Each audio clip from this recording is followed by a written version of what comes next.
Well, good morning, folks. This is going to be a fantastic interview with an old friend and superstar, Simon McGrath.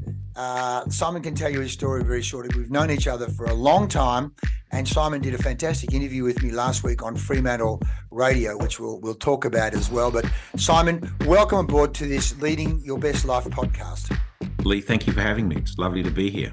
Mate, what a week we had last week. Simon, that interview, people have been giving us all sorts of great reviews on it, haven't they? Yes.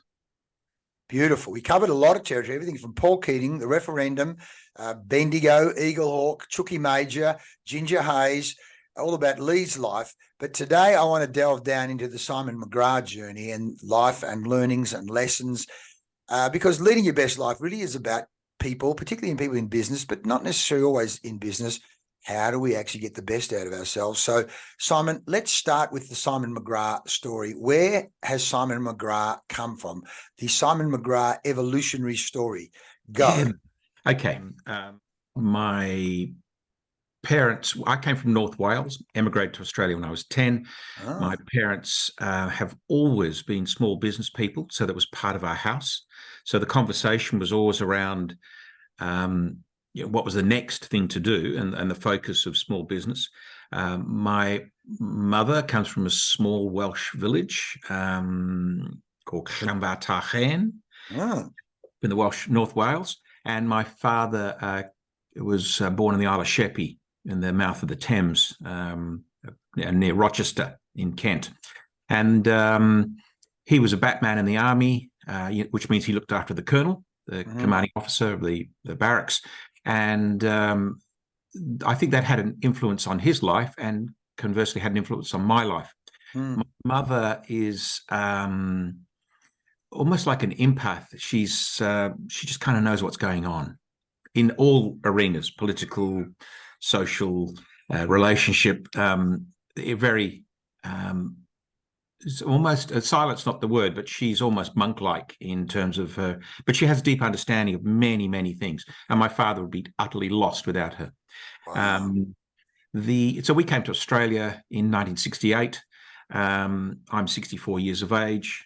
I went to Coonawarra Primary School. I remember my first day there as a little pommy immigrant, and got beaten up by the kids. I think it was grade 4 or 5 or something, so it was a pretty passive beating up. But it taught me, I don't have any regrets or resentments around, the way I was treated as an immigrant kid. It just was, and it taught you skills, how to settle in, how to be politically astute and read what was going on and basically get on. And fabulous country to get on in. And then I went to Comer High School. Did okay. I got. But where was Coonawarra? I keep thinking that's in the eastern states, but it's here somewhere, isn't it? Manning. It doesn't exist. The suburb is now called Carrawarra. And there was a primary school that was sort of surrounded by bush and pine plantation. It was a great place to grow up, a heap of fun. And it doesn't exist today. So what were the lessons? Give me one or two lessons you got from that first beating up. The importance of awareness. That was probably it, just to not look inwards, but look outwards. And that I'd always be okay. That it would always work out every single time. I'd always be okay. It's a very powerful, empowering belief. It's always going to work out. It's a pretty powerful core belief to have, isn't it? I guess. And I could jump way into the future now, but I'd started some businesses, and my father said to me, what if it doesn't work out? What if? Well, I'll dust my knees off and go again. That was it. And that kind of goes back to being at primary school, figuring out what it takes to get on. Wow. Just like whatever it takes, and not being sorry for yourself. So your education, where did you go? Primary school, secondary school? Did you go college or uni or anything like that? Or entry into Curtin to do a thing called industrial art would have meant I'd been a manual arts teacher, which I would have really enjoyed. And I love well, that shirt you're wearing makes you look like a manual arts teacher. So you haven't lost it, that's for sure. Yeah, thank you. And but I chose not to go. I'd met a character called Gary Thompson, and he had a real estate firm, and he sold businesses. And I was only 17, and I thought, that's it for me. I'm going to go off and sell businesses.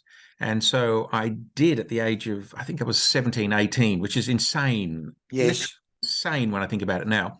But I did sell the Ashfield IGA, the supermarket in Ashfield, at the age of 18, which is, I just look at it now and I go, how the hell did that happen? Anyway, well, you obviously created trust in the buyer that an 18-year-old could sell a supermarket. Yeah, well, he did. But I soon realized that I was just way out of my depth.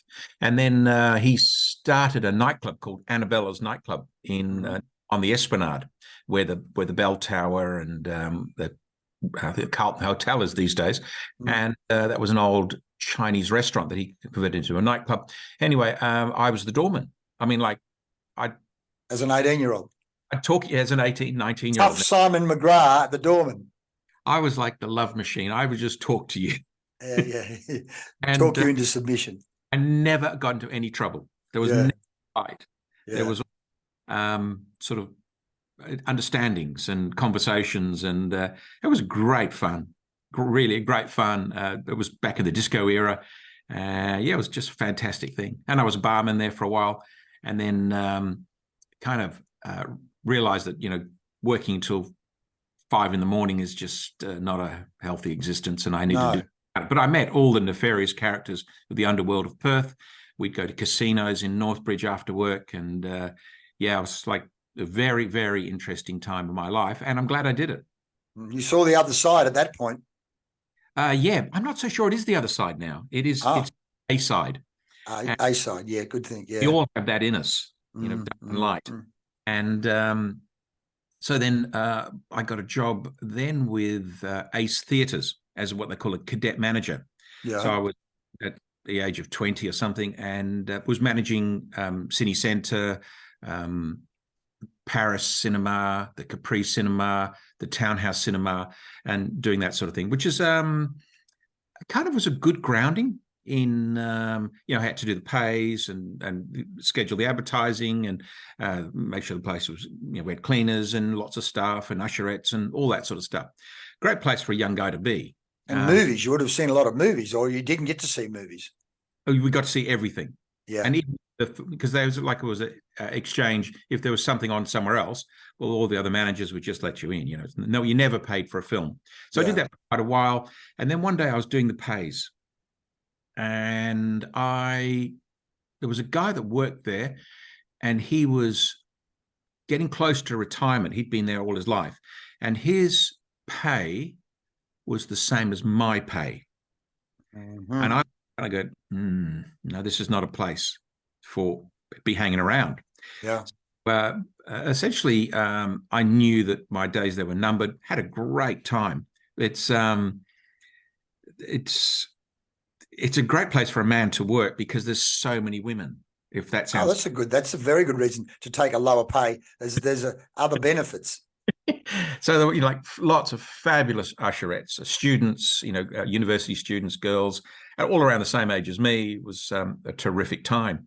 And so then my parents had started a business, and it was going okay, but they came to me and they said, look, if you were to join us, we would give you a third share in any goodwill and collateral that you created from this point forward. Nice. So it was a terrific opportunity. I didn't realize what a wonderful opportunity it was at the time, but I embraced it. And so that little business became a business called WA Cactus Research. It was a wholesale cacti and succulent nursery. Wow. My parents did all the growing and I did all the selling. Yeah. Anyway, built that business up into a really big, impressive wholesale nursery. My father, man of, I think he was finished his education at the age of 14 or 15 or something, and got thrown out of home, worked in a scrap iron yard, tough times following World War II. And my mother, from a simple Welsh village, sheep farmer's daughter, built a really successful, highly profitable, well-managed small business, a nursery. We employed probably about 8 people. sold to all the major supermarkets, exported into Japan and Singapore, and ended up that my father, this man that left school at 14, ended up having 2 Rolls Royces at the same time. He had Oh, thank you. He had a soft top Corniche, which was gorgeous thing, and he had a Silver Shadow at the time that was the ex-Lord Mayor, who he used to work for. Anyway, so what I'm saying there is it worked out well. Anyway, my parents went away on holiday, and we had been trying to sell the business by advertising it in places like South Africa and in Asia and that sort of thing in the newspapers, which wasn't working. And at that time, Waldex had floated their nursery, which was a big business with regulation arm and I think an electronics arm and various things. So they were on the second board, I think it was, of Perth stock market, and we're looking at acquisitions. I realized this. My father went away with my mother. They went on a holiday. They'd forbid me to talk to Waldex because they believed we would be replicated. We wouldn't be bought. We'd just get, copied. Right. Anyway, I realized that the product we were selling, the barrier to entry was quite high because you can't grow these plants fast. They're not like seeds. So I knew that they wouldn't, or I believed they wouldn't copy us, that they would actually purchase. Anyway, they did. And this allowed my parents then to have a very comfortable retirement at quite an early age. Beautiful. So I'll tell you quickly about the negotiation. So Wally Edwards, the ex-West Australian cricketer, and Waldeck were the owners of Universal Waldeck. Yeah. They looked at the business, they'd looked at our books, they'd had assessors come and value our business, and we were now in a boardroom, their boardroom, not ours, because we didn't have a boardroom. We had greenhouses, Yeah. And they said, "Well, we're interested. We'd like to buy you. What sort of money are you talking?" And it was at this point that I learned the value of silence, so not filling the space. Yes. We had my parents had muted a price that they would have sold the business for, and Waldex knew this, but they wanted us to declare it. Yeah, put out the number. Yeah, and then to, like a solid number. Yeah. Anyway, so I, at the time, added $200,000 to that number. Beautiful. And this is going back early 80s. Yeah. And okay, so here's the number. And I said the number. My father just looked at me and he went, "Have you gone mad?" Like under his breath. And I kicked under the table and I just shut up. Yeah. Say another word. Yeah. It was a sort of uncomfortable, say, 15 seconds. Yeah. They looked at each other, and then I think Wally Edwards nodded his head. Barry Waldeck nodded his head, and they said, "Okay, we'll go ahead. We'll move ahead." Anyway, back in the 80s, this business sold for just like an absolute smidge under $1 million. Stunning. That's 45 years ago, that's a lot of money. Yes. So let's say it's probably, you'd think 8 to 10 million these days or something to that effect. I don't know, probably. I haven't done the, but no. What it was a very, very satisfying moment. Yes. Taught me the importance of silence in negotiation, not need to fill that gap. But so I walked outside and my actually, get this.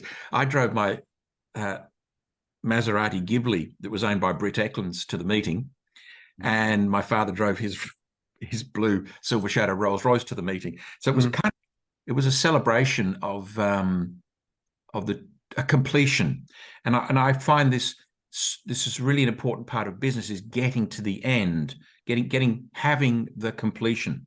So not having things go belly up before the light at the end of the tunnel. So I was particularly proud because I delivered this resolution to my parents, which allowed them to retire. And then so they've worked for forever, and they've become pensioner share traders, and they're bloody good at it. Yeah. Wow. Mate, anyway, what a fantastic piece of story. Yeah, you're going to continue because it sounds like you've got more to tell me. For quite a few years as their marketing manager. Was that part of the negotiation that you would continue to be hired, or they wanted you to be hired? Wasn't. I was taken out of the cacti and succulent nursery, and they moved their people in because they already had an avenue to sell the product, so they didn't need me effectively. So then I went into exporting wildflowers, and we basically would tour around Australia visiting wholesale nurseries and selling wildflowers. It was kind of good, but I could read, the writing was on the wall. That business was poorly managed. There was leakage everywhere. When you say leakage, people stealing things, or what do you mean by leakage? Waste of money everywhere. Waste of money, yeah. I could see things, and it's instinctive. It's like I say, when you grow up in a small business household where from breakfast, lunch, dinner, you sit down and you talk about what's got to be done next, which actually brings me to another point in a minute about focus. And so I could just see all over the place. It was top heavy in management. Yeah, it wasn't going to work anyway. So I had I decided I'd met some people in the film industry and had some good mates in advertising, and I thought I would start a video production brokerage. And so left Waldex, and I did start a video production brokerage working for two guys who made corporate videos, and I did their marketing, and I would get a slice of percentage. I'd have a little office, and then next to the office was an editing room, and a guy called Don Shepherd, who started Shepherd Baker Studios in Perth, which used to do the majority of all the film work. They did all the filming for Woodside, and made a documentary called Born in Fire, which is about the North West Shelf. Anyway, so these guys are very accomplished filmmakers, and would hear me on the phone day in, day out, just phoning corporations, doing the phone work. That brings me to another point in a minute. We'll talk about the importance of doing the work. One day I was leaving late at night, and a big black Mercedes-Benz with darkened windows pulled up next to me as I was walking to my car. And down this electric window went down. It was Don Shepherd, who's just a great guy. Anybody who knew Don Shepherd loved him. He's ex-West Australian journalist. And the window came down. He goes, "G'day, son." I go, "G'day, Don. What can I do for you?" He goes, "If you're free tomorrow, come and see me, Tamac Video Corporation, and we want to talk to you." So basically, he was... I was headhunted. I was pitched from a small production house to go to the biggest production house in Perth, which was Tamac Video Corporation, which became, it was actually built to become Channel 10. It was Laurie Connell built it. Yes. He didn't get the license. Kerry Stokes got the license for Channel 10. So this was a huge studio. No, I used to do a lot of TV. We did the TV commercial with Graham Kennedy there. We did the Thomas Tars commercial there. I did the Lotteries commercial there. So I know Tamac very well. I sat with my pants off all day with Graham Kennedy when we shot the Datsun. Datsun is now dropping its name to Nissan. So all of that. So, mate, keep telling me, because I'm getting little flashbacks as you're talking. So I was their marketing manager for quite we probably crossed paths. Probably. Because I was there many times shooting things. Yeah. And then this very interesting thing happened. There was a man arrived in Perth called Peter Llewellyn. Yes. He was a Cockney Englishman, tall, flashy dresser, a bit of a Donald Trump hairdo. Very interesting man. And nobody could figure out quite why. And he essentially took over the company and its complete operation. And I spent, days in the boardroom listening to this man tell stories about how great he was. He was a Cockney Trump, and so he essentially took over the running of the business. And the story was that he was going to buy it. He bought it on a promissory note or some weird... a smoke screen. A smoke screen, literally what it was. Anyway, so then he went on a campaign of buying all the modelling agencies in Perth to get all the models. The talent. Tamac. Shocking idea. Yeah. Other than he wanted to be surrounded by good-looking girls. Pretty much. He wasn't thinking of us when he did. Anyway, so I got to go on junkets through Asia to Hong Kong, Singapore, selling film production work in Western Australia.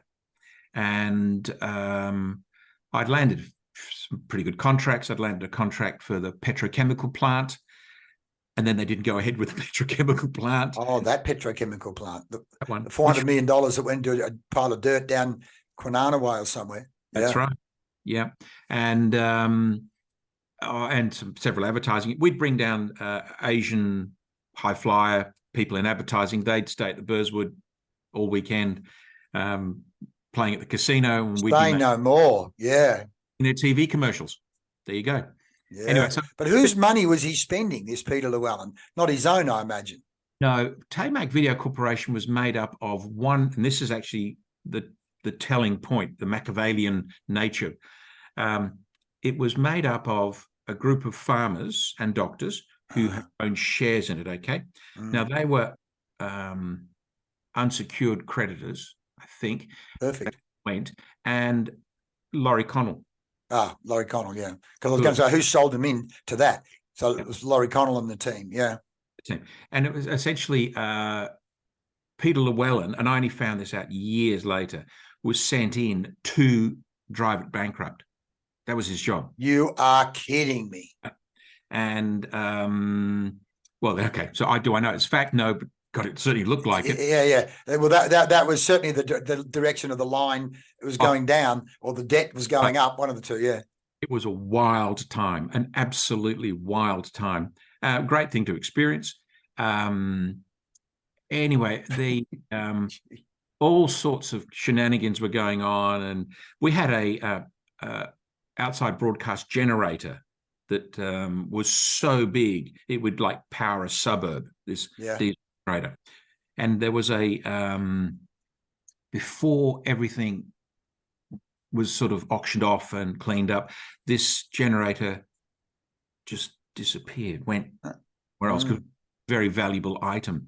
And I was later told that where it went was, the one of the directors it was sort of whisked away before the liquidators could even see it or got hold of it or whatever. It's just like, and my job was taking advertising agencies to lunch, and I've got a fabulous whole bunch of friends today from the advertising industry from back in those days, and I go out with these guys still quite a lot, all 20, 30 years later, and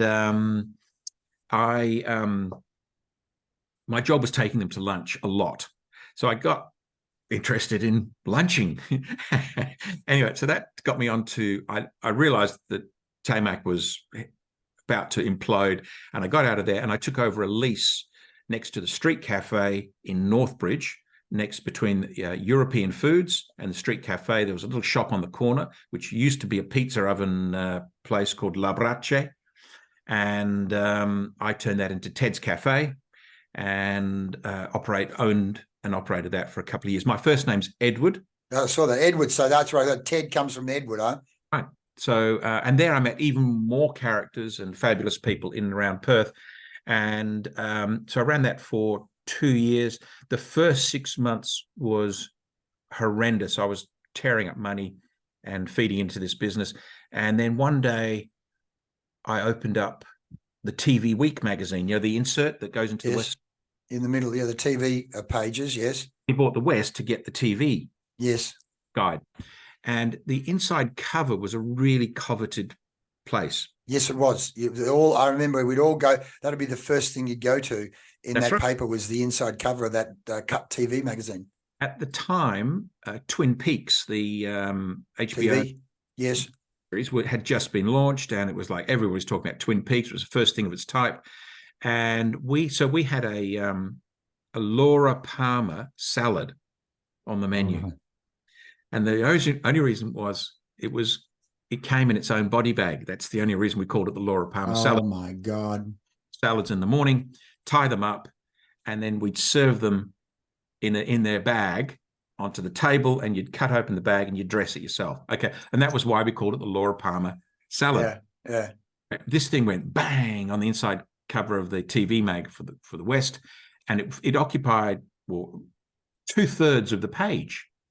And it's a terrific article about, Tihi, these people have got, tongue well and truly planted in their cheek, etc., blah, blah, blah, Laura Palmer salad, body bag, and then that was it. So the next day, I had a queue from my front door down to the Aberdeen hotels. Right. And we did, we seated, I think we had 140 people in the restaurant, cafe, and like we just turned those seats over like no one's business. And then from that moment onwards, it just exploded, and it was a fantastic business after that. So that's the power of media and the power of marketing. It was great fun, but these things are transient. I realized that wouldn't be a great business for, well, probably longer than I would predict, but everything has its life, and I was keen to move on. So I sold that to a guy that came out of Rothwell's Bank, and he ran it. Part of the deal was that I got a year's free dinners, so I could go back and just have dinner. It was great because all my friends were there, my staff. Yeah. So I went back one Sunday, a rainy Sunday afternoon, and he had 6KY on the radio. And I realized that the heart had gone, it was dead. And because we'd rule the sound system with an iron fist. And like each night, Friday night would be 50s, 60s, 70s pop and rock and roll. And the place would just absolutely pump. And people loved it. And then Sunday, we did cool jazz all afternoon. Wow. Monday was sort of like slightly laid back, sort of Ennio and spiritual, stuff. We had each day of the week had to have its own vibe. Nice. The Advertising Awards School used to meet there. It was kind of like a really good business, but I knew, well, it was a good business. It made great money. Groovy place. You consciously created a groovy place, which he did not understand or was not in tune with. A banker thinking about creating a groovy place. That would be a problem, or could be a problem. And he also spread himself a bit thin. He got another shop in a shopping center, but it wasn't heart driven. It needed to be heart driven. That type of thing. Heart driven. I like that. Yes. He went bankrupt. He went bust, and it has vacant, that site, probably one of the best cafe sites in Perth, for nigh on 25, 30 years. Literally. Oh my goodness. Cafe, they closed up years ago, and I think it's going to get bulldozed shortly. The original owners of the real estate did come back to me and say, would you consider going back in? And nothing would tempt me. No. They, it's like old-fashioned business, and slightly mafioso. I had to money changed hands in order for me to exchange the lease. So I'd sold my business, but I needed to transfer the lease across to the new owner. And unless I greased some palms, there was no.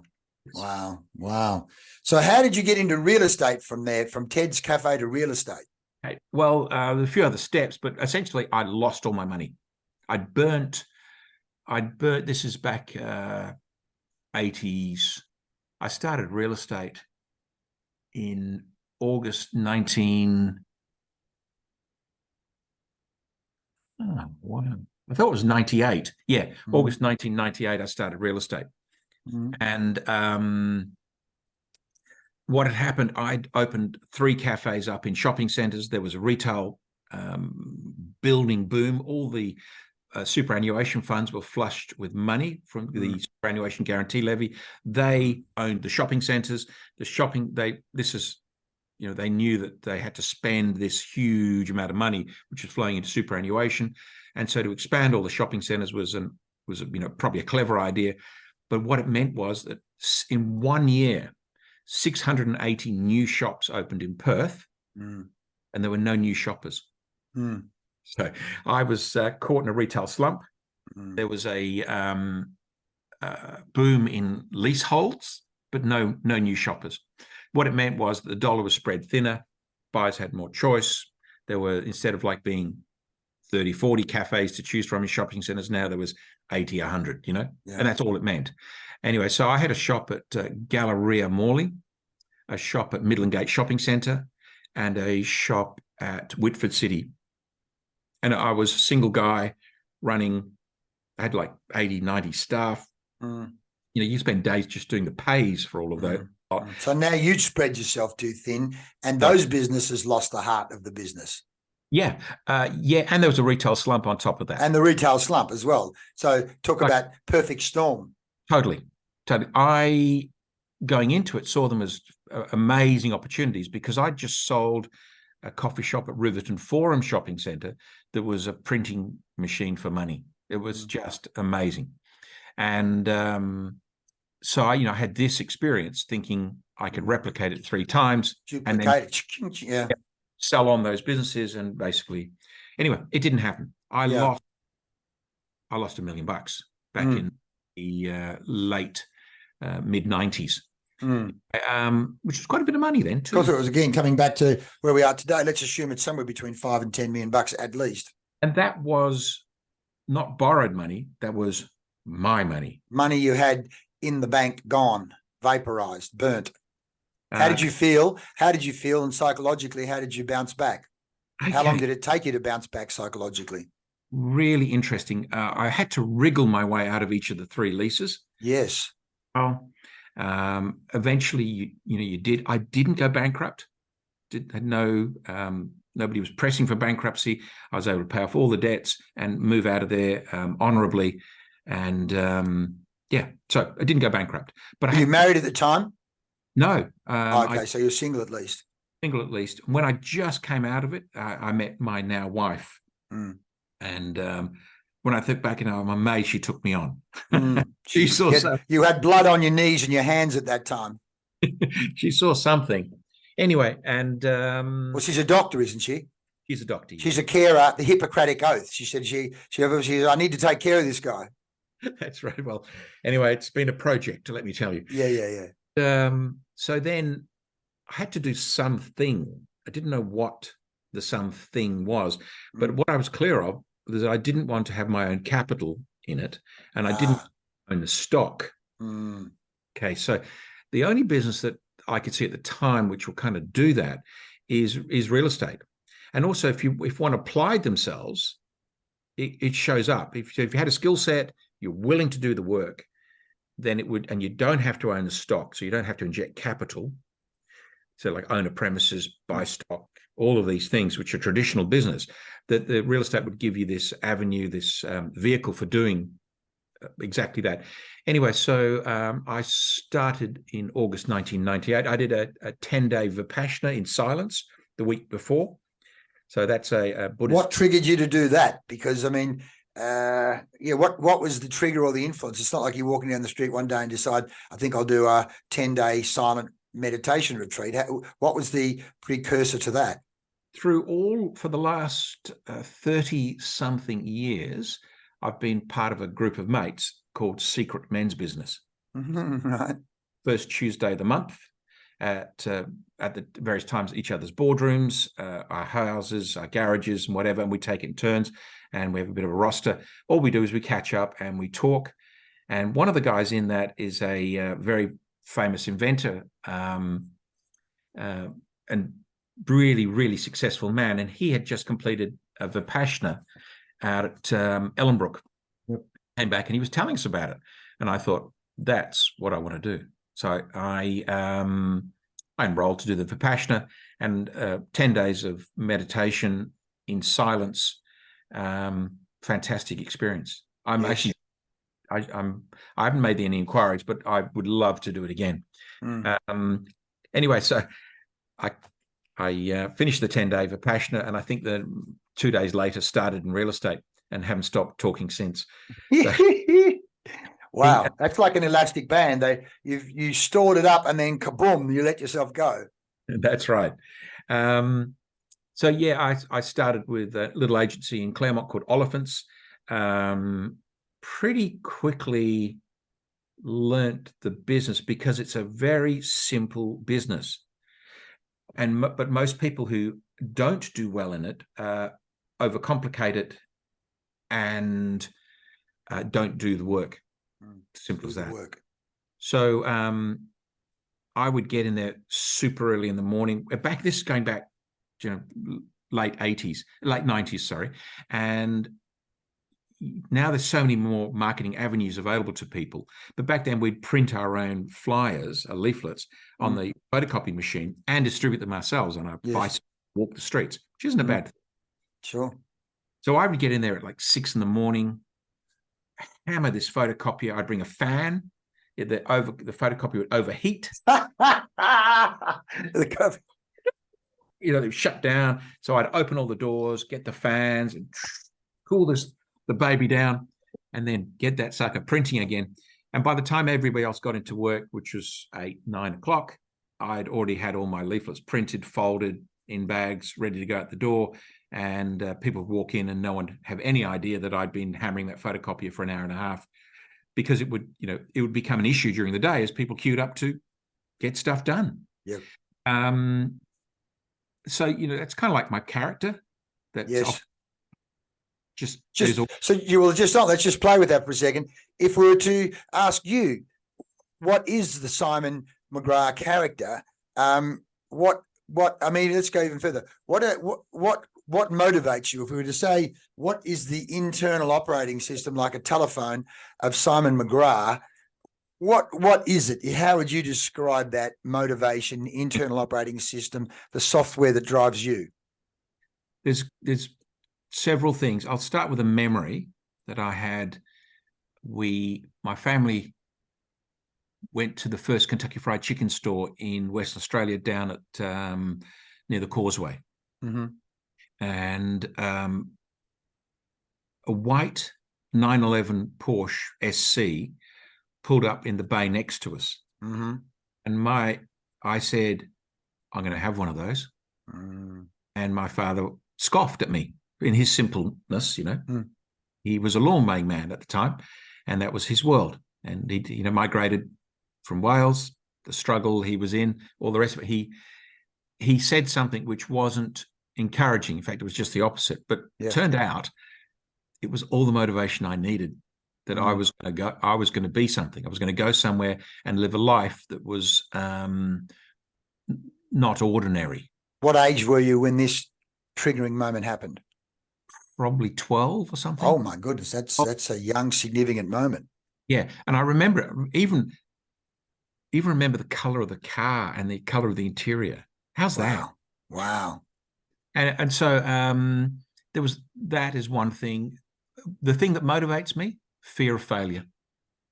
Oh. I'm shit scared of not, and I'm also incredibly frightened of letting other people down. Yeah.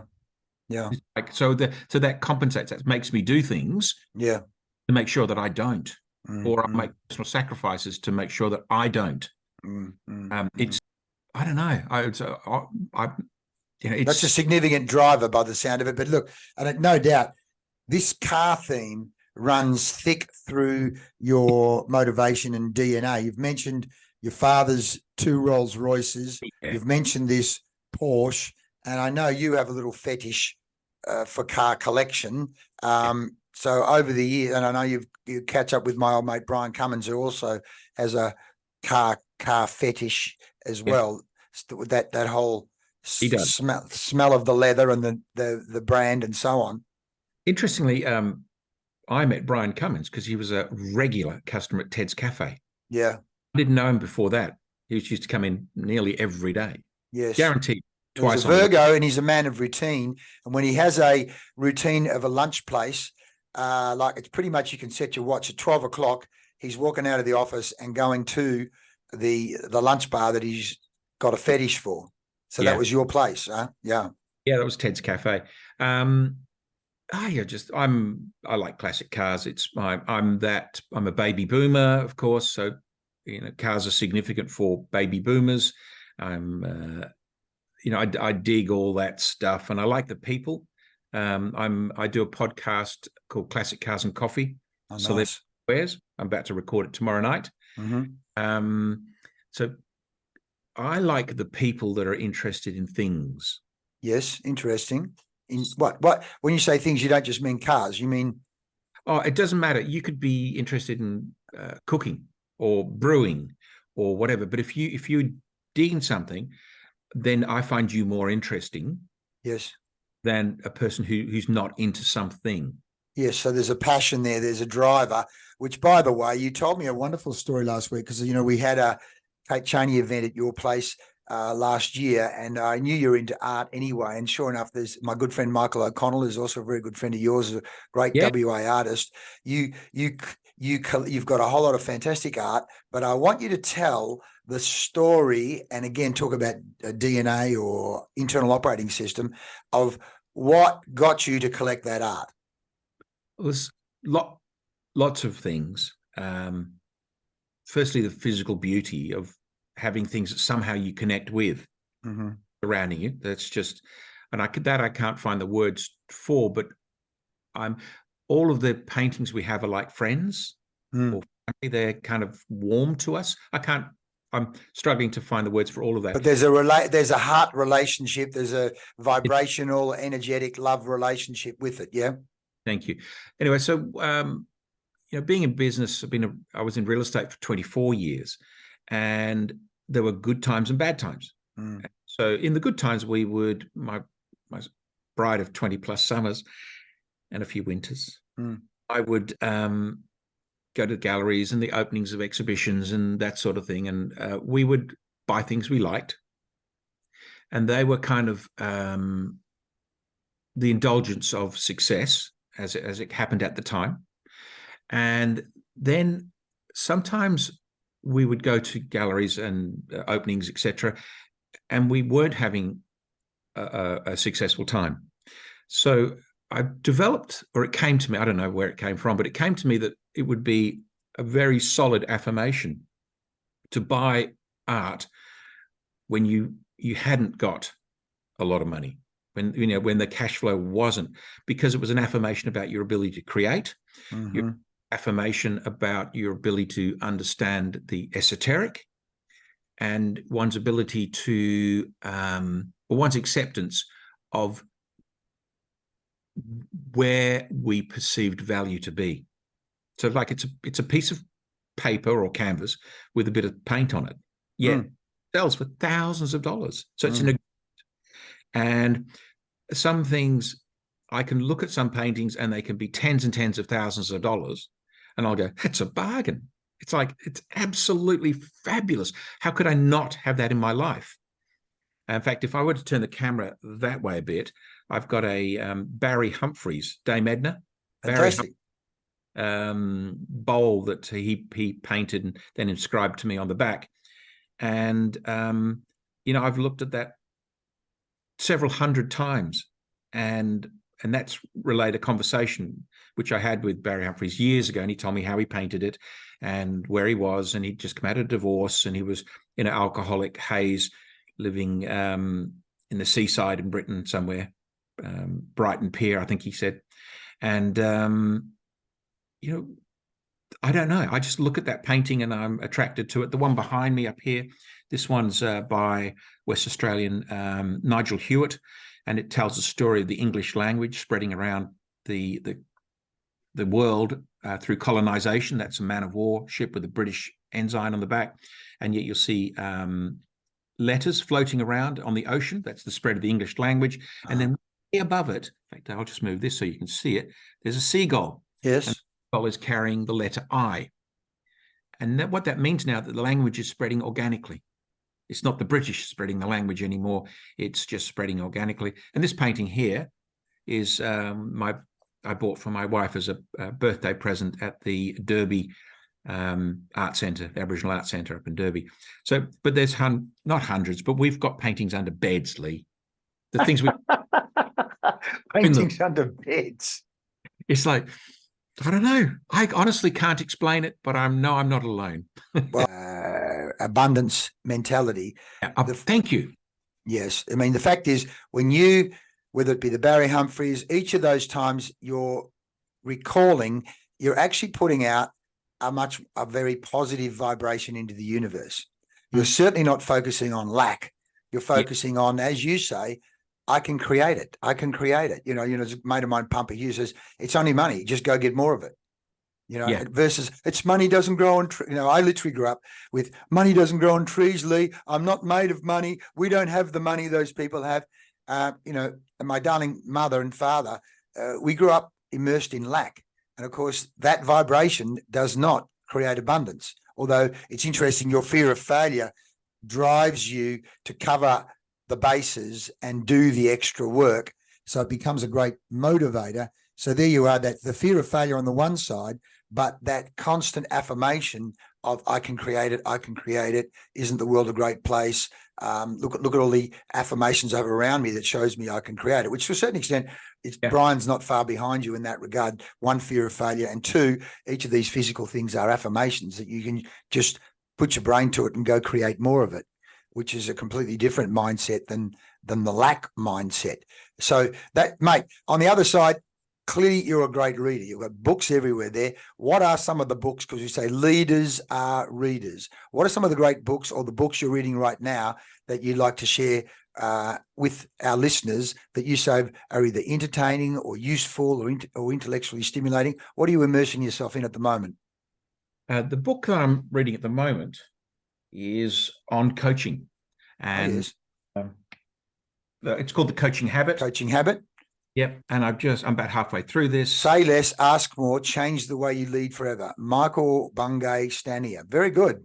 Yeah. So I'm about to embark upon a coaching career. I've registered a company called Defining Moments Training, which will primarily focus on the real estate industry. And I've got some dear friends that have been trainers in that space, David James and Ross Hunter, and they're both encouraging me to move into that space. I haven't mentally been in the space where I wanted to commit, Leigh, which I find interesting itself. And it boiled down to a couple of things. I'm far too happy. I'm far too happy. I'm far too happy. But you told me the other day the word happy's okay. You also mentioned, am I too comfortable? Oh, yes. The dangers of being too comfortable. Let's talk about that, and let's segue back into the coaching. Sure.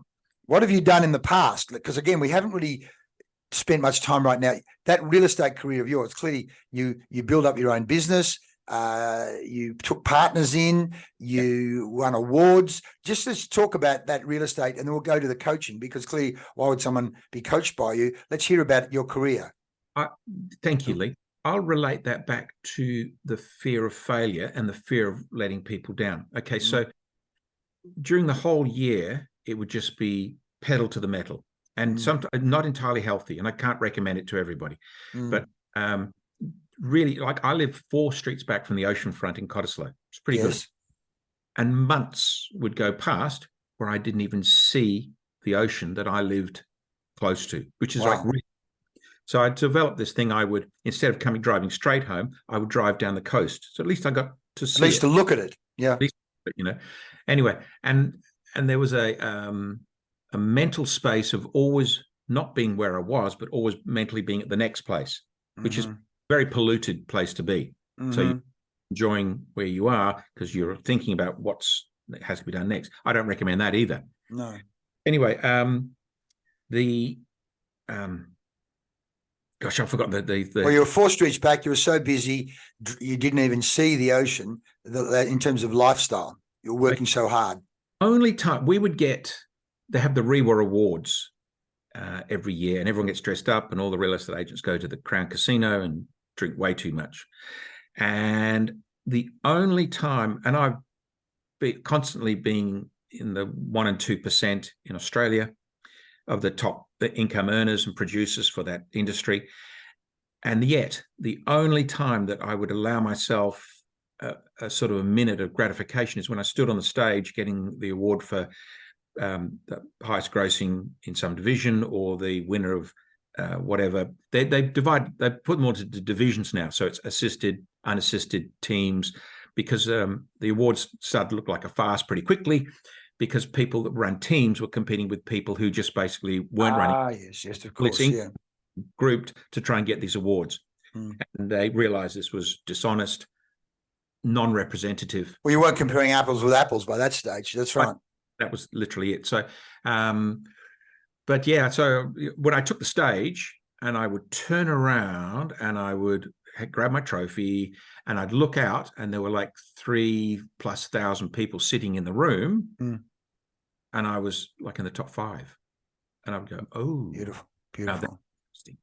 Mm. And that were, so I'd sort of savor that moment, go back to my table with my trophy and kiss all my staff and hug everybody and celebrate, and then I'd go home. I wouldn't stay because I was knackered. Yes. That's the result. So you did. My point is the fear of failure drove me so hard to make sure I covered all the basics and did everything necessary that it also wore me out. And I did get to the point of burnout about 2 years ago, just after COVID. I had a huge year, which I did single-handedly by that stage of my business, and I have any support staff. The agency provides support staff, but it's not like having your own PA. Yeah. And I did this monster year single-handed. I think I was definitely in the top 5 in Perth of unassisted salespeople. I think I was number 2 that year. But I just worn myself out, Lee. I just gone too hard for too long, and I didn't read the signs. And I'd listed a house that I probably already had a buyer. In fact, I did already have a buyer for, and I was late to the appointment. The people crossed with me, rightly so. I said, you know what, this is symptomatic. I'm not well. I'm burnt out, I believe.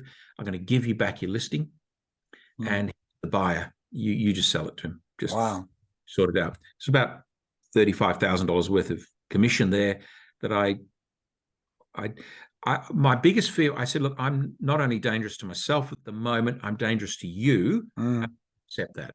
I can quite accept and take on the responsibility of being dangerous to myself, but I wasn't willing to drag somebody else into my my burnt outness, my malaise, for whatever it was. And it showed up several ways. Just chronic tiredness. I used to get, and I also, on top of that, I had sleep apnea. I didn't know it. And so I was like, I was a walking wreck. Much better, stronger man today than I was at that particular time. So now, so I handed back the listing and they said, there's the buyer, and they sold it, and that was great. So, beautiful. So there's 2 things there. Of course, my whole life, right from my master's degree, is the relationship between family, work, and leisure, lifestyle, the psychosocial components to high performance and sustaining high performance. And as you say, you were foot to the metal, working flat out. And not only that, your wife is a doctor. You had two sons as well. So the fact that you were able to go for so long without either a heart attack or some other piece of damage going on is, luckily you were either not a smoker or, somehow, I mean, I know you have great love for your wife, so that certainly is going to be a great social support structure. I mean, if you had been a single guy trying to pull that lifestyle, personally, I don't think you would have gone that long at that level. So, let's just go back. In those heady days, was there anything you were doing in terms of looking after your mind, body, spirit? Yeah, I've been a great advocate for self-education and alternative education. So I've done most of the alternative sort of things like Forum, Money and You. Yep. Dr. John DiMartini, who I really value. We did Dr. Fred coaching for years. We'd fly across to Sydney or Melbourne a few times a year and spend 3 days in a room with Dr. Fred, usually over a weekend. Dr. Fred, who's that? Fred Gross. All right. Yes, heard of that name, yeah. Real estate industry. He's industry, yeah. Very well respected. He's getting on now. He's probably 90-something, but a doctor who turned his hand to, ex-rabbi, I believe, turned his hand to training real estate staff or training people in sales generally and going into, pretty cool guy. So, a lot of time with him. Lots of courses, Tom Panos, there's 1,000 people in the real estate business. Yes. Lee Woodward. I'm about to do the Lee Woodward 2-day complete salesman course, essentially as a refresher for me before I go back into that industry. Yep. I'm bringing my relevance up to speed, in terms of how time moves, technologies, and all sorts of things. Yeah. And I'm to know more before I then embark upon it. Yeah, there's plenty of people in the real estate space. And But what about in terms of your own mind and body? So as you say, you never got to the beach. Did you do gym, or did you do breathing, or did you do meditation? Okay. What did you do? Nothing. No, I did something. Because I just find it to work at that rate and not have some kind of self-maintenance going on. Yeah. At various times, I've come and gone from yoga. I have, for a while there, we were members of Northcote Surf Lifesaving Club, which meant we used the gym, and we regularly do that. I do things like take my little white dog, who I can hear snoring actually in the background, for a walk every morning. This morning we walked 7 kilometers up and around Swanbourne and Cottesloe. So were you doing that when you're working hard? Yeah, pretty early in the morning. Okay, good. So you're doing that. That certainly is going to be quite helpful to help you clear your mind and get yourself in a good state. Physical state, yeah. Always, I do eat too much, but always eat really clean, great food. We've got a big organic vegetable garden, so we're always eating just fabulous stuff, which is minutes old from the garden. My wife's amazing doing that and feeding us all. And I think not smoking and being a very minimal drinker. I enjoy a beer or a wine, but certainly I'd never get drunk. Well, a few times a year I might drink too much. Yeah. But it's really a very, very small part of my. It's not weekly and it's not daily. Got it. Nothing like that. Yeah, good. So I think not doing those things. I've never been attracted to drugs per se. Whether of any description. I just haven't been attracted to drugs. I kind of get a big buzz out of hanging around. Yeah. This morning, as I walk up Mellon Hill, which is near Allen Park in Swanbourne, there's a pathway which rises up. So your whole horizon, your vision in front of you, is a mount side or a hillside, and it's just thick bush with a path decreasing into the horizon. And every time I get to the base of that path and I look up at the bush, I'm just in awe. I just probably 15, 20 seconds. And I often say to Mary, just stop, just look at that. And the view's never changed, but it's still wow.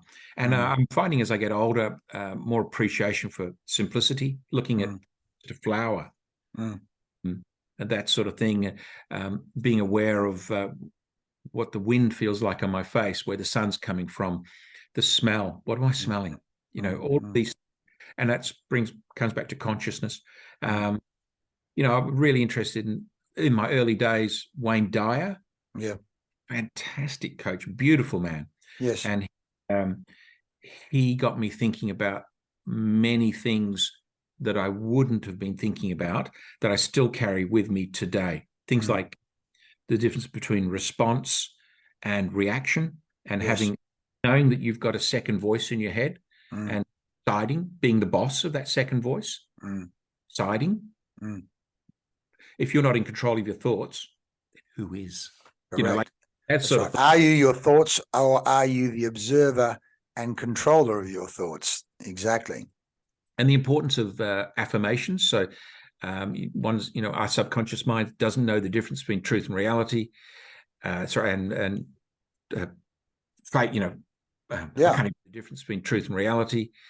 And fate, I can't even word for something that's untrue. Well, he does the exercise. Imagine cutting the lemon and then putting the lemon in your mouth, and your body has exactly the same reaction as if you actually had the lemon in your mouth. Yeah. What we program ourselves with, that growing up in a household where everybody was talking about small business and the orders that to get out, and that new greenhouse was going to produce X amount of plants and add to the cash flow, and the van we needed to buy, and the cement mixer we were going to buy, and the potting shed, and blah, blah. That was daily life. What that showed up for me, like in business, was I'd have 2 monitors, so I could hold something on one screen and do something on the other, and above each of those monitors and my staff used to come in and laugh at me, but I would have 3 words printed on a laminated sheet, and those 3 words were in red on a white background on top of each screen. Because I believe that today the big currency is focus. Sure. It's absolutely, because we're so easy to get distracted. There's 1,000 platforms that are wanting our attention. 1,000 people wanting our attention. Mobile phones is just this absolute clamoring to get your attention. And so above the 2 screens I had, red letters, white background, I'd have 3 words, and those words were focus, focus, focus on the top of each screen. And they would remind me to bring me back to center, just drag me back to center. And I would be distracted like any human would. But those 3 words above each screen reminded me of the danger of not being where I was choosing to be. Yes. Brilliant. Started my attention, taken me away. And the analogy that I heard later was that the rocket that went to the moon and landed on the moon was only on target for 1% of the time. Yeah. Only 1% of the time. Course correction. Like this. Yeah, absolutely. That's right. That's what we are. And so for me, the focus was to get me, try and increase that 1% to 2, 3, 4, 5.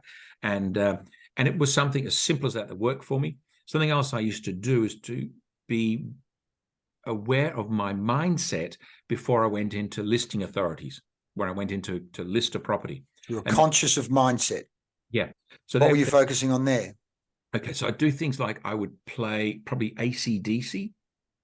Interesting. To get away there to lift my adrenaline, maybe testosterone. Energy. No, but like that's music that just pumps, and I love it. So you walked in as a positive, vibrating beast rather than a half dead. You got it. I didn't carry with me the sad sack.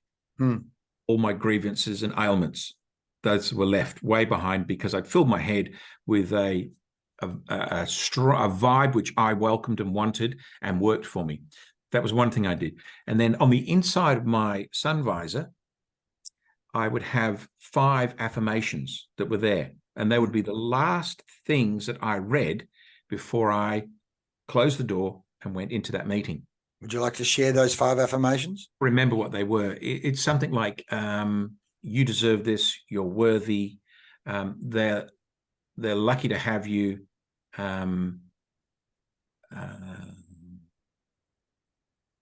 ask for the business. Nice. Super important affirmations. All it was, the trend was to get my head out of the space of imposter syndrome. So the music elevated me. Then the affirmations about being worthy of the business, because I knew I'd never let them down, and I knew I always act honestly. So I knew that the foundations of the product that I brought to the table were worthy. But you can be distracted by so many other things. And the point I'm making here is that I'd taken care of this side. I knew I could deliver the goods. Yep. And the thing that I needed to know myself, that I was worthy, and forget the imposter syndrome, push that aside so it didn't become part of it. Then what it does, it gives you a space to be very playful with people, because I'm not worried. I'm just not worried about not getting the business.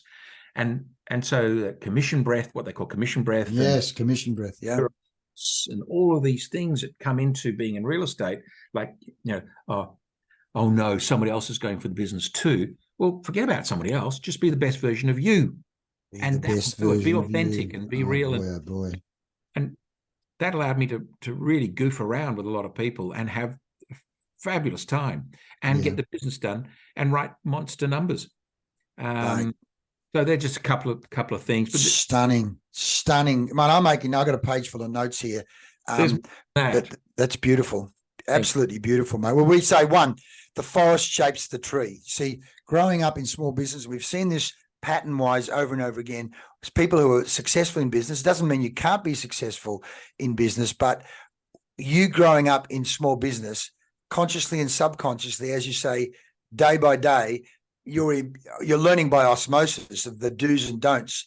You know, I mean, if you had a choice of, do I hire someone who grew up in a family of small business, or do I hire someone who didn't?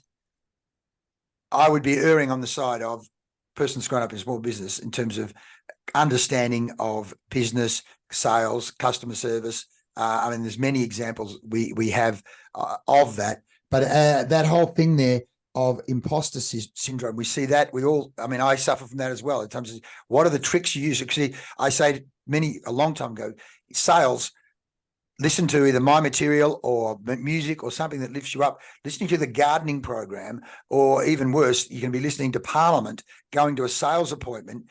Talk about distraction. We say there's the great book called The Inner Game of Golf, and in the inner game of tennis as well. Performance equals potential minus interference.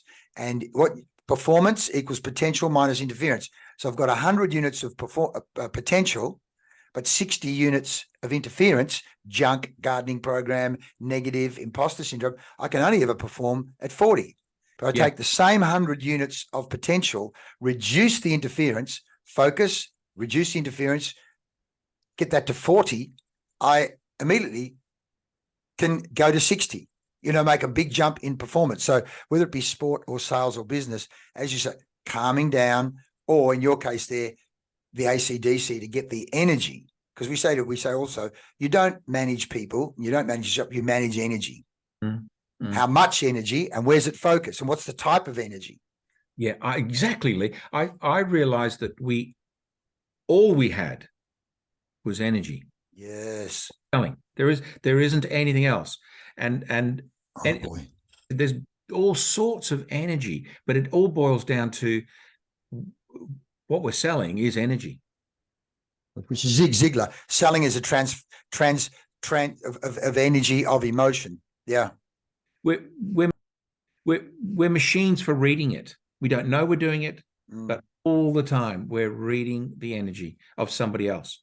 Absolutely. And of course, that's NLP calls it sensory acuity, reading the play. What am I feeling? What am I seeing? What are their eyeballs doing? What's the color of their cheek? What's their body? What's the tone of their voice? You're doing it at a conscious and a subconscious level. And of course, Greenberg and Mayer, a great article in Harvard Business Review we use time and time again, of predicting a person's sales success is ego in the sense of conquer, I want to win, which to a certain extent is fear of failure, and empathy, my ability to read the other person.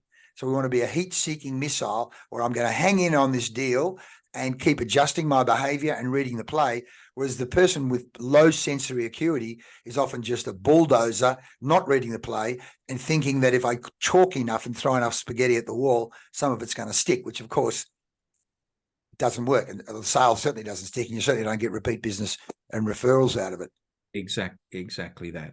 Yeah. Let's talk about your coaching as you move forward. Why would you want to coach? Why don't you just sit around, do your radio show and look at your art collection for the rest of your life? Why would you want to do coaching? What's happened, Lee, is that I am coaching people. People have phoned me. They want you there. Simon, yeah, right. You've got all that knowledge. No, it's like recently, a couple of salespeople have come to me and said, I've got this going on. What should I do? Yeah. I've told them what they should do. Or in conversation, I've had people renew their outgoing message. I said, have you listened to your outgoing message? I said, yeah, it's fine. I said, no, it's not. Your energy's try it again. So I record it again. And it's like, no, it's still not right, is it? And they go, well, yeah, it's not right. Okay, again. And we did it 3 times. Anyway, they were ecstatic when I'd done this with them. And I only did it for just interest, nothing more, just interest. And their principal, maybe the principal of an agency should be doing this. And that got me thinking about agency audits. So I can go into an agency and audit everything about it. All the outgoing telephone messages, the reception, how navigable is their web page, what's the interface like with the public, be a secret shopper at home opens, and then present an agency back a complete behind the scenes review of what the public gets, because but through educated eyes of through 25 years or more of it's not just customer eyes, it's educated eyes. So it's very constructive report. Beautiful. So I can do that. Also, with all and I've spent hundreds of thousands of dollars on self-improvement and courses, and that, I've been to Hawaii with Robert Kiyosaki and those guys. It's like I've spent a lot of time and a lot of money in alternative spaces, doing things through naivety and inquiry, through interest. I'm honestly interested in what makes people tick and why we tick. And so I bring that to the table is important. I've done some NLP workshops. I'm this year going to embark upon a hypnotherapy course. So that what I want to do is build up about 20 clients that I work with closely. So I want to give them a couple of hours a month, one-on-one, which means like arriving wherever they are and saying, okay, come and show me your desk. Let's have a look at your desk. Can you open those files? Can I look in there? Now let's go out to your car. Let's have a look in your car. Can I look in your boot? And this will all tell me shot of where the head's at. Yeah. Can, and then we'll go inside. Now I want to sit with you while you call 10 people. I'm just going to sit next to you. That's all I'm going to do. And I'll take notes. And so in that couple of hours, I will give you an audit. So to speak. What it will look like. Okay, so on the telephone, you use the word reduce price. We never say reduce, it's always adjust price. Much more palatable, much more easy to sell across. You didn't ask these people that were interested in the house if they were selling. Isn't that a lost opportunity? And to go through the whole, to pick apart the dialect in a loving, supportive, encouraging manner, pointing out to people that there's lost opportunities everywhere. One of my salesmen reckons that he could live off what fell off my desk. The underlying thing for all of this is that I genuinely care for people. So if I engage with you, I don't have another operating system. If I engage with you, I'm interested in you. That will show up in the care I give. So it looks like taking on a group of people I want to coach, visiting their home opens unannounced, phoning them not quite daily, but lots. They'd have access to me. If my phone is answerable, like it doesn't go to message bank, like I pick it up, that means I'm on. And so you've got access. You might do a listing presentation at a property and you didn't walk out with the business. So you can phone me. And then I'll say, okay, what did you say? What did they say? Okay, did you ask for the business before leaving? Okay, you didn't. You better go back and do that now. And if you'd asked for the business, how did you ask for the business? What did you say? And so this is where I actually shine the most, or I've been told I shine the most, is in dialogue, is in guiding people to a place that they actually want to be, but doing it in such a manner that they thought it was their idea. Beautiful shepherding, mate. Yeah, beautiful. It's actually closing gates. Yeah. So it's asking questions such. Here's one of my, there was a question that made me millions of dollars at home opens. I mean, millions of dollars. I would say to people, oh, where are you living now? Just as casually as that. Oh, I'm in South Perth. Oh, really? South Perth? I love that place. What street? Because really the person who's generally most sensitive about these questions is the person asking them, the person receiving the question. So if you can get over the sensitivity, like, oh, I can't ask that, you can make tremendous headway in a small amount of time. I go, I'd ask people if they had a house, and then I'd say, will you be keeping that house? Which is actually reverse of saying, do you need to sell? Much flattering to ask somebody if they will be keeping this house, even though they're looking at buying another one. Yes. Back in my heart, 99% of the time, I know they've got to sell it. Of course. I'm asking if they're going to keep it. And people would then go, Oh no, we've got to sell. Mm. Funny that. And then I do something which is really cheesy. I'd say, I know a great agent. And I'd go, okay. And I didn't ask if, Leigh, this is not either or type question. Yes. I would say, when can I have a look through it? Not No. look through it. Yes. He's begging. When. Assumptive close on that. Yeah. It's like, just when.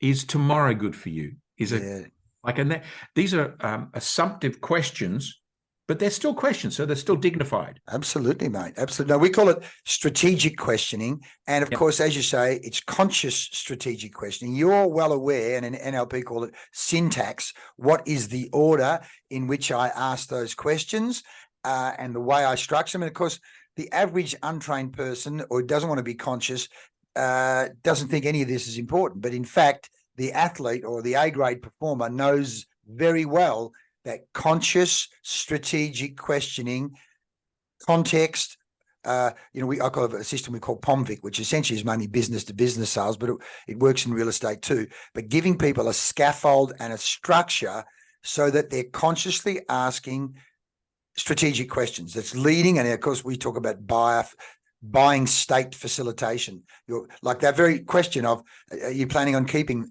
that house versus do you need to sell? Immediately you're triggering in the state of, no, we need to sell. You've just triggered that, which is just beautiful, but that's a whole other area. So if people want to get in contact with you, have you got a website or anything at this point in time or not? No, Leigh, I don't. I told you I was happy goofing around with my motorbike. Yes, okay. So eventually they're going to just need to get you on LinkedIn or something if they want to get hold of you in the short term. Leigh, question. My LinkedIn page is like tumbleweed thing that I paid attention to about 20. There's some kind of Clint Eastwood movie soundtrack going through the Got it. How do people get hold of me? Probably my Facebook page is a good place to start. Right. Okay, start there. I got a professional one and I've got a goofy one. The goofy one, I don't wear a tie. That's probably the difference. That's really goofy, mate. That's really goofy. Mate, we've been going almost an hour and a half, but what I want to do is ask you, is there any question that I haven't asked you you'd like, or topic you'd like to cover before we wrap up? Any particular thing you'd like to cover off on? Sure. Thank you, Leigh. The real question, the real thing that I think makes a salesperson a great salesperson is to add value. Mm-hmm. And the add value experience is how are you going to show up in the other person's life such that you offer some sort of, in a time of anxiety, you're able to guide somebody through a tricky situation, a minefield. And I've sold more than 1,000 homes. And so that's a lot of guiding people. And so the ethos of always be adding value is a good way to be. And so even in marriage and in friendships, and be the person that asks the question about the other person, be the person that pours the water, be the person that brings something, be the person who is inquiring, be the person who writes the card, be the person, and it just goes on. So be that the person. And everything else, it's almost will take care of itself. If you can be that person. Also, you win because the other day we were at Van's Cafe. There was a power cut through the western suburbs. Van's Cafe couldn't take any electronic. So they had a whole cafe full of people eating and dining and drinking coffees and no way of them paying. I said to the girl, well, I'll come back and pay you later in the day. I'll get some cash and I'll come back. We did actually go for a walk, but the ATMs were out as well. So it's like, what use was that? Yeah. Then about 3 weeks later, we were back at Van's for a coffee in the morning. And the point I'm going to make is, Marianne, my wife, said, did you pay them the money? I said, no, I haven't. She said, you're going to pay them. And I jokingly said, no, they don't need my money. And like this. Anyway, I walked up to the counter and I said to the girl, 2 coffees for today and 2 coffees from about 3 weeks ago when you had no power. And she went, my God. Thank you. Mm. That was not about them needing the money. Nothing. It was about me affirming that I'm a person of integrity. This actually mattered more to me. Yes. $9 for the coffee was an investment in me, not, they didn't need my $9. I'm sure they'd like it. Yeah. Again, but it was about me cleansing, washing me, making sure that I was whole and wholesome and intact. Yes. I didn't have a little chink in my persona somewhere which says, "Oh, you're that guy that ripped off vans," inside. Yes. No one noticed. Yes. Entirely an internal dialogue, and the importance of me was to me to pay them, to make sure I wasn't that other guy. Well, the metaphysics, as you say, it's $9, but it's 909,000 and 90,000 in terms of weight and vibration and, metaphysical debt, if you know what I mean. Yeah. I also, and my wife's huge on this, we also pick up litter. Yes. We pick up litter all the time. And I'm pretty good at it. I won't pick up tissues and things like that. But, bottle caps, cigarettes, all of that stuff. We go for a walk. We bring back all this stuff to put in the bin. That the walk is not changed. And the purpose of the walk is not changed. It's just, if you walk past that piece of litter, yes, you're condoning littering. Yes. And they say the weed you walk by is the weed that grows. And as you say, what are you reinforcing in terms of accepting lower standards? And even there's that affirmation, I'm helping make a difference. I'm cleaning up the world. I'm not going to walk past something that's unacceptable. Yeah. Recently, my bride of 20 plus summers and I went to the Rushes for a film, an environmental film, and they needed people to put in money. So we went to watch the Rushes, and it was a film on native forests. And since then, the West Australian government has declared that they're going to cease logging in old growth and native forests. And I was that movement made a contribution. So we were sitting in the audience. The lady who's the director of the film, Jane Hammond, mentioned that they needed to raise another $170,000 seed capital, get the film up and running. And I won't tell you the amount that Mary Ellen and I needed to put in that film, but it was significant enough to make us, we were called the producers of the film today. So it's a significant chunk of money. But the conversation was between Mary Ellen and I was that we would die with money in the bank, but we might die without black cockatoos in the sky. And I couldn't let that conscionably, my conscience wouldn't allow me to at least contribute in some sense to try to save black cockatoos. We did the same with she's produced now 2 films, Black Cockatoo Crisis, which is winning awards all over the world. And the previous one was Cry for the Forests, which is about logging in the Southwest. And anyway, and that brought about the change with the McGowan government at the time, and they ceased logging. And I cried, openly wept the day that announcement came over the radio. We didn't know, no one was going to tell us that this was going to happen. So it was no off. It was just announced. And we started all phone each other, and I was, like, wow, that's amazing. Quick story, Jeff, and it's like you never, and the message I want to give is you may never be aware of the impact of your presence. Okay, so you may not know this, but it does have an impact. This is what Buckminster Fuller went on about. Now, just as Margaret Thatcher said that her greatest achievement was John Major and New Labour, that's Margaret Thatcher thought of New Labour and John Major. And one of my greatest achievements was I sponsored the first screening of Cry for the Forests at the Windsor Theatre.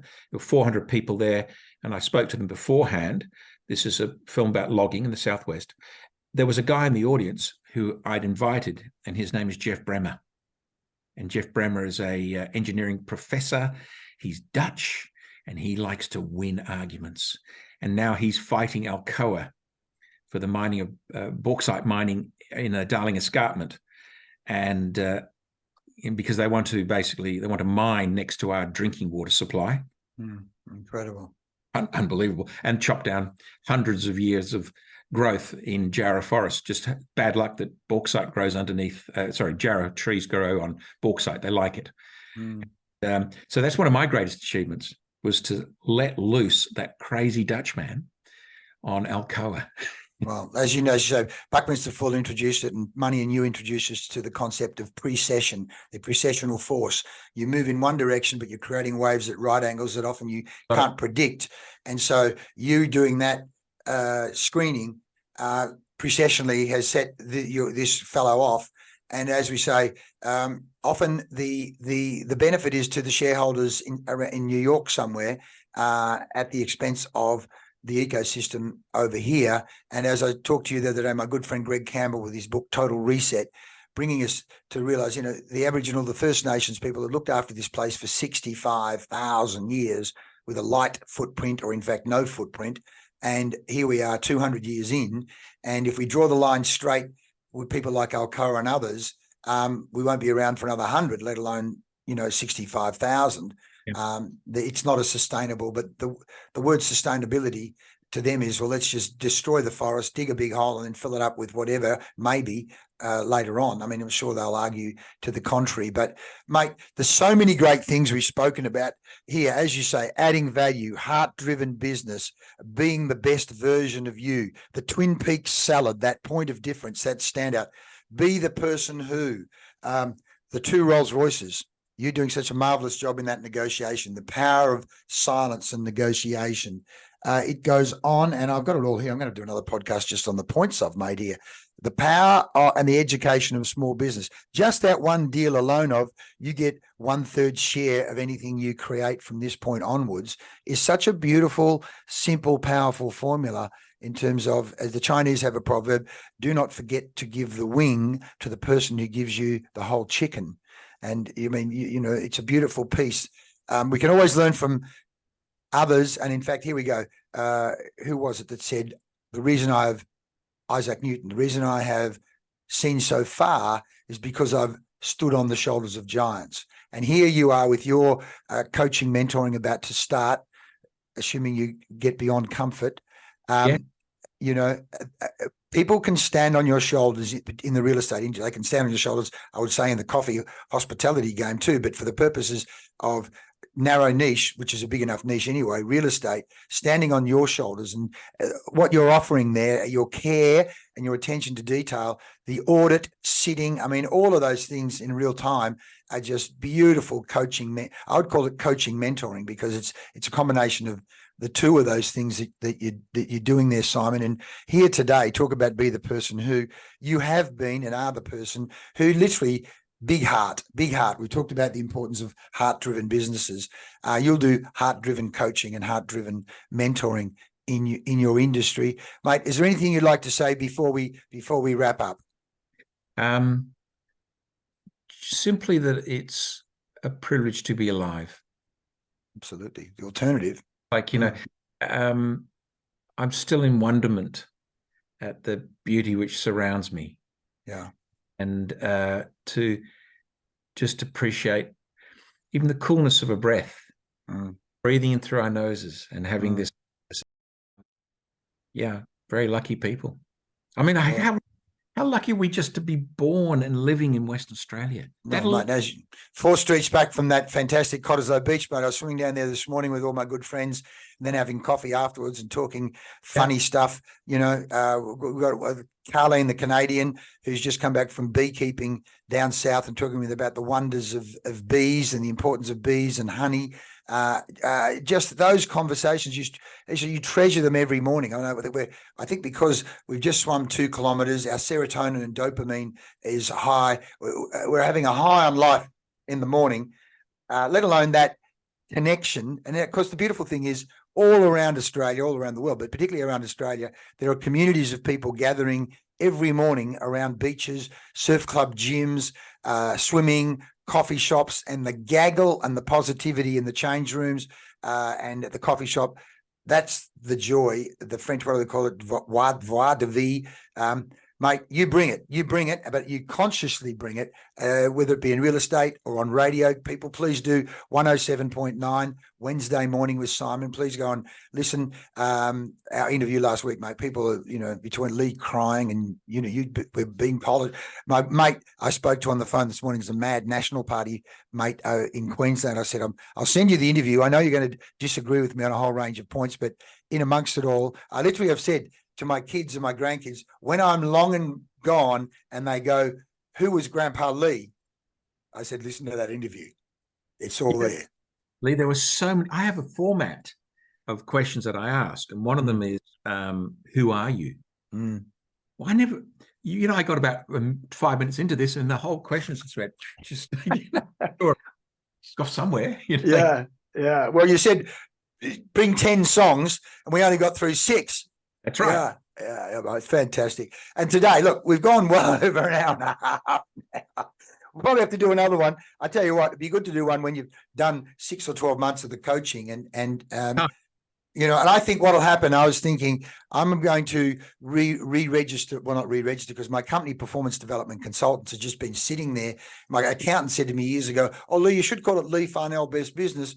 But over time, I think people what I'd like to do, Simon, is as we move forward, anyone in real estate who wants anything, I think I'd prefer to just refer you, and then we can talk turkey about a clip or no clip. And what we're doing in our Lifter, our local business networking group, which, by the way, you and your Secret Men's Business Mastermind, it's just another great example of the power of meeting regularly with a group of people and the intellectual and strategic exchange that goes on, which, of course, Napoleon Hill, no two brains can come together, no two minds can come together in a spirit of harmony and cooperation without creating a third mind. That's in the book Think and Grow Rich. When he studied 500 of the world's most successful people and said consistently the world's most successful people meet regularly in masterminds, coming together in a spirit of harmony and cooperation to create a third mind. In other words, collectively, we're smarter than any one of us can be. And there you are, some of the triggers, including the 10-day silent retreat. So we do this with Lifter, and I've said to people, we want to trade and help each other trade, and you want to get a clip, or take the clip and give it to a charity, which might, in my case, be Youth Futures or Meetings for Mind or the Neuromuscular Foundation of WA, which, of course, what we're doing is our Swim for Empowerment again. I'm swimming to Roto again twice this summer, once on my own and once with my son. So, mate, by the way, you are welcome to come and swim with us anytime. Just reach over the hill. There's the beach. And we're there ready to hit the water at 6:15. See you tomorrow morning. Okay. All right. You got the flippers. You're right.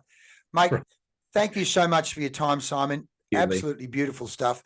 And listeners, talk about leading your best life, particularly in and around real estate or small business. You've just had a gold mine. Simon, thank you so much, mate. I'll see you again very soon. Lovely. Thank you so much, Leigh. All the best, mate. Bye. Bye.